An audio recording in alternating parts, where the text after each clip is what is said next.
Well, hello and welcome back to the Be More Mancroft podcast. I'm Edward Carter. And I'm Judy Ball. And it's lovely that you've joined us. This is the July 2025 episode. Be More Mancroft is really all about St Peter Mancroft Church and the surrounding area of Norwich. And the big thing at the church at the moment, Judy, isn't it, is the art installation, the new art installation that's arrived. Yeah, hidden. Hidden, that's right, yes. I mean, hidden. It's not really hidden, is it? No, very much. No. It's enormous, but it's fantastic. It's kind of growing on me, actually. When I first saw it, I wasn't sure what to make of it.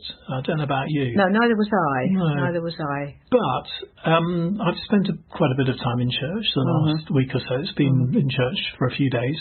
And I'm really enjoying it now. And there's some music that plays in the background as well. Yes. Well, the launch went well, didn't it? The launch. A lot of people there. The launch was amazing. Well. Yes, the Lord Lieutenant, Lord Mayor, all sorts of VIPs. Yes.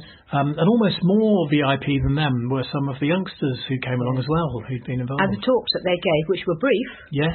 But very, very interesting. They were good. And that piece of music. Yes. Isaac. I know. Which he'd composed specially. Yes, so, I know. I said to him afterwards, I hope it's going to be recorded and, be on Classic FM every day kind of thing. Because he's quite young, isn't he? Yeah, he is. He is just a teenager. Yes, I thought he did very well. Yeah, absolutely. So that was good. Anyway, it's been a big project getting this thing going. It's taken, months. More than a year. Well, yes. And the person who's led the whole project and the project team is Fiona Haworth. Yeah. So I caught up with her the other day and had a bit of a chat. Well, I'm here in the church and you can probably just hear in the background the music playing with the hidden art installation. And I'm delighted that I'm with my colleague and friend Fiona Haworth, who's the associate priest here at Mancroft. Fiona, you've been very much involved in this project. What's been the most interesting thing about it, do you think, so far? I think the process has been very interesting. I suppose really it started when we had Gaia, which was wonderful. It was a very significant event in the life of the church. We had Gaia by Luke Jerram, which is a globe representing the Earth using NASA space imagery. And the impact it had on people who came in was profound and very moving. But in some ways, Gaia was obvious. It didn't really ask anything of people. And so when we began the process of commissioning Hidden, I had conversations with Peter Walker, the artist, and we discussed various ideas. And one of the wonderful things about Peter Walker's art is his commitment to doing community engagement. That it's not the work of art itself that is important, it's the feelings that people bring to it, the responses that it generates. So it's very much an interactive piece.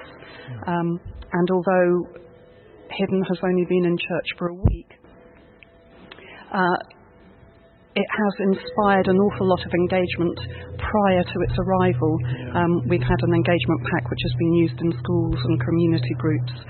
And that's generated some wonderful, thoughtful work from people. Some of that work is actually here in the church, of course, isn't it? Yeah. Is there anything that's really stood out for you that's been particularly interesting?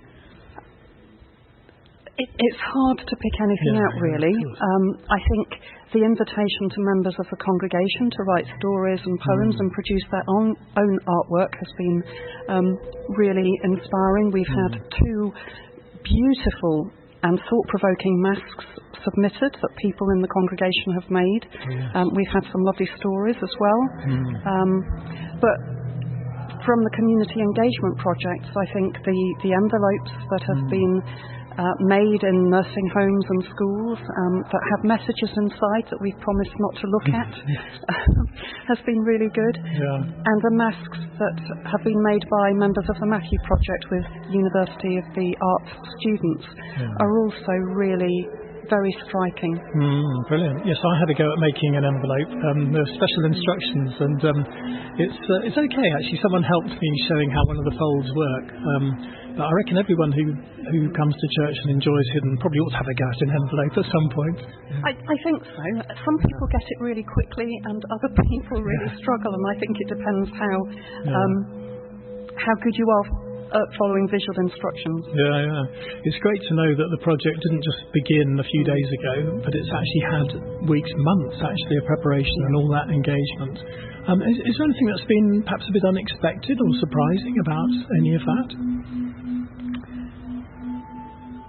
I think one of the challenging parts of it has been people's need to see something. Yes. And Peter, when he came back in February to launch the engagement pack, was very clear that he never tells anyone what it looks like. And that's generated quite a lot of challenges, particularly in trying to communicate what we're doing. I know Susie, our communications officer, has done a fabulous job, but has on occasion been quite frustrated. But also people wanting to know what it will look like and what it will mean. But what does it mean? I've been asked. And it generates meaning as people engage with it, so it requires us to bring something to it, I think. Yeah, no, that's the beautiful thing about art, isn't it? All the creative arts, that encounter with it. Yeah. So it's the art installations here through the summer, of course, till the end of August. If you've got kind of one big hope for that 2-month period now, what do you think that might be? That it will inspire people to produce their own art, their own poems, their own stories, and that people will be willing to share that, so that we can learn from each other and be inspired by what people discover. Oh, that's brilliant. Well, I know you've worked incredibly hard on all this. You've led a fantastic project team, and I dare say it's going to be busy through the summer. But thank you so much on behalf of all of us, really, at the church. I thought it interesting. I didn't realise that people could make masks. I know they were doing poems and stories and things, but you said that 2 people had made incredible masks. Yes, I know there were some masks made by, was it some of the students at Norwich University of the Arts, but I think a couple of congregation members or members of the church have made masks. I hadn't realised that. Well, if you were going to make a mask, what would it look like? Oh gosh, I don't know. Amazing, no idea. No. What a creative possibility. Yes, and have you had a go at doing one of the envelopes or not yet? I haven't. No. I don't know. I'll think about that. Yeah, I mean, I've made an envelope. Now I think about it, I'm not sure I've put anything in it yet, so I'm only halfway there. Because there's a stack of it. Well, they're all hanging, aren't they? That's right. Yes. Waving my hands around. Of course, you can't see that. But there's a whole array, really, of the envelopes. Yes, which none of them have been opened, obviously. No. I think they're sealed shut, aren't they? Yeah. Well, I love the idea of people, all of us, really being creative. Yes. And there have been, so it's been in the church for a few days now, a week or so, and there are quite a few people, lots of people coming in to look, certainly school visits and other groups. And I bumped into a quite young girl and asked her, because she'd just come to visit the church, and anyway, so I called her on the microphone. Let's just listen to her now. Oh, good, yes. So thank you so much for visiting the church today. What do you think of it? I think it's pretty nice because I got to pray in a little room and stuff, and I got to look around, and it was really cool. Oh, that's beautiful. And did you see the big cube hanging, the art thing? What did you think of that? It was lovely. I loved it. You got to take a few pictures of it. That was a lovely reaction from that little girl, wasn't it? Yes. Bless her heart. Yes, I know. She was tiny, but she was very confident. Yes. And I loved the way that she said she wanted actually to come and pray. Yes. Yeah, such a beautiful thing. Yes, and it was all very cool, she said.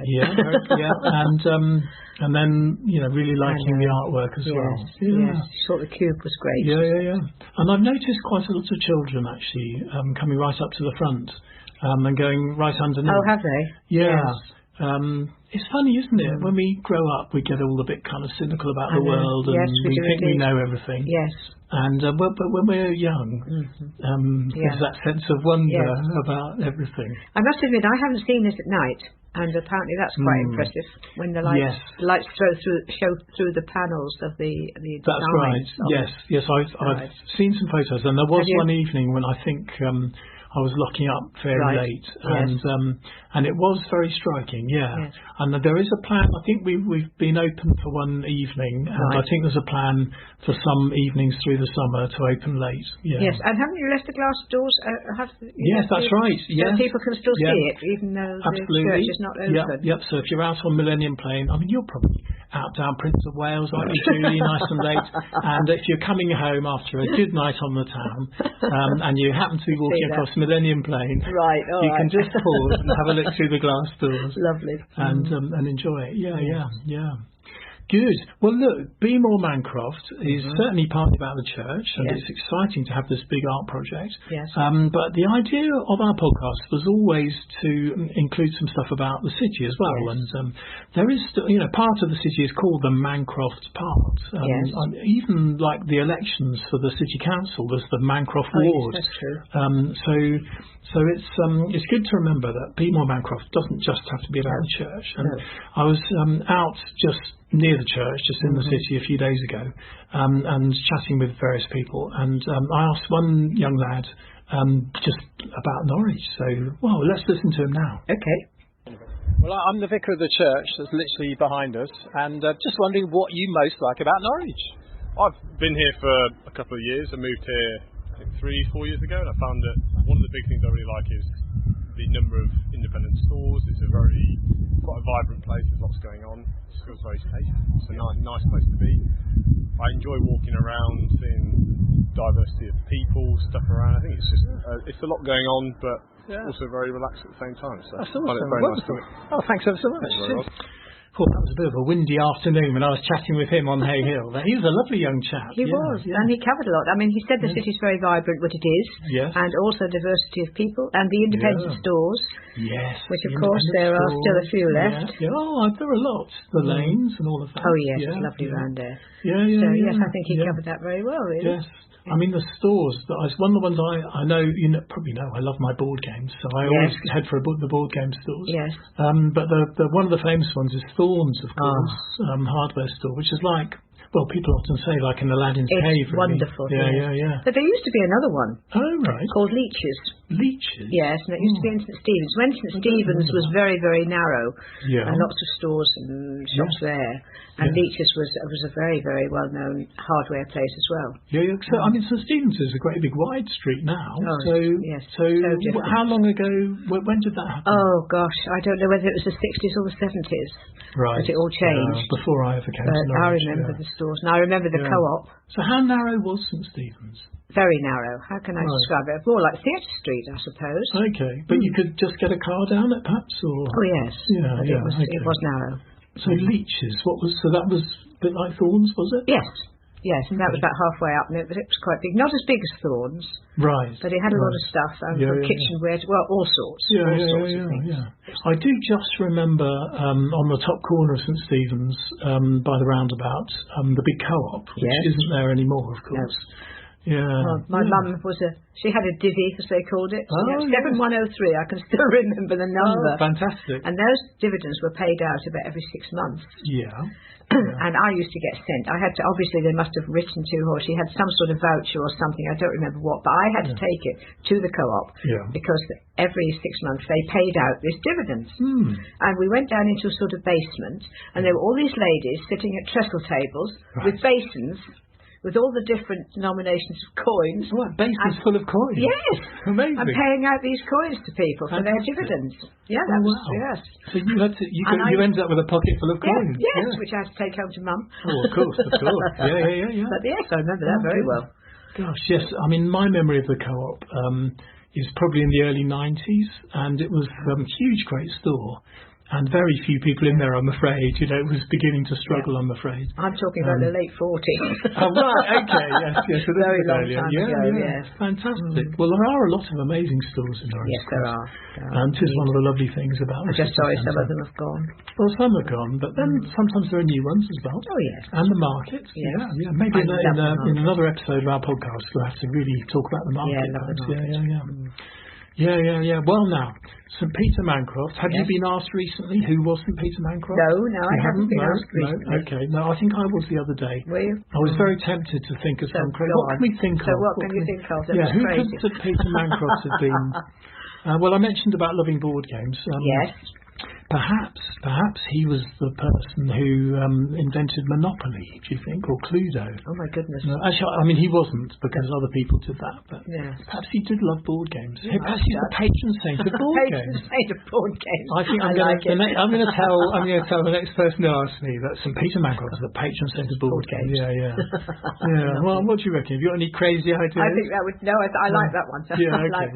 We'll stick with that today. Yeah. Okay. Fantastic. Yeah. Brilliant. Oh, well, look, thank you, Judy, ever so much. Lovely to chat with you, as always. Yes, thank you. And thank you, everyone, listening in for joining us for our podcast, Be More Mancroft.